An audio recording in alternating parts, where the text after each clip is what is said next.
Many in the Mason Nation are breathing a big sigh of relief. GMU President Gregory Washington is not only going to keep his job, but he's getting a raise, too. Supporters were concerned the Trump administration might use federal investigations to try to force out the school's first black president.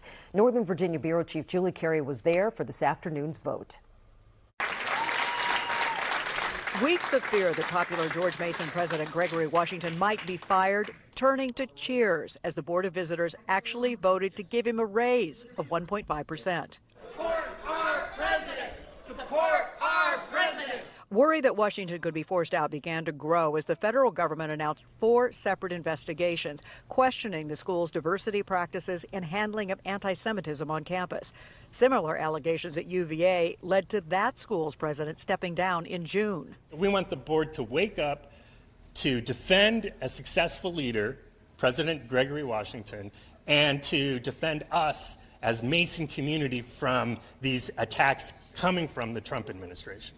But political, community, and business leaders, along with thousands of Mason faculty, students, and alumni, waged a campaign to show their support for Washington. They rallied outside the board meeting and lined the hallway holding signs.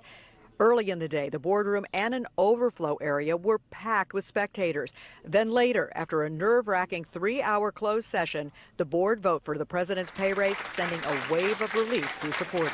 And I think that this shows that people can stand up for our public institutions and for democracy, and that's important today. I'm of course relieved that Washington is here for now. I hope he stays.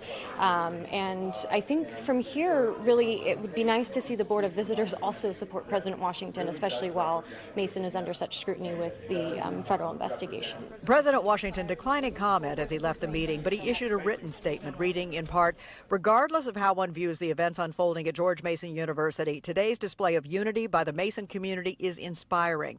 It is a reminder of how centrally important our university is to Northern Virginia's families and economy.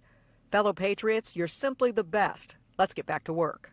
In 2 days of board meetings, he detailed Mason's success story, its stature and financial picture experiencing great improvement in his 5-year tenure. But Rector Charles Stimson, who leads the Board of Visitors, only saying this when I asked him about the board's level of support for Washington's leadership. We have a fiduciary duty to the people of the Commonwealth and to George Mason University. We're going to fulfill our fiduciary duty, and George Mason University means everybody at the university, period. While the demonstrators expressed great relief that Dr. Washington's job is safe, they expressed disappointment about another action taken today, the Board of Visitors voting to wipe DEI off the books here at George Mason. In Fairfax, I'm Julie Carey, News 4. All 12 board members who voted today were appointed by Republican Governor Glenn Youngkin.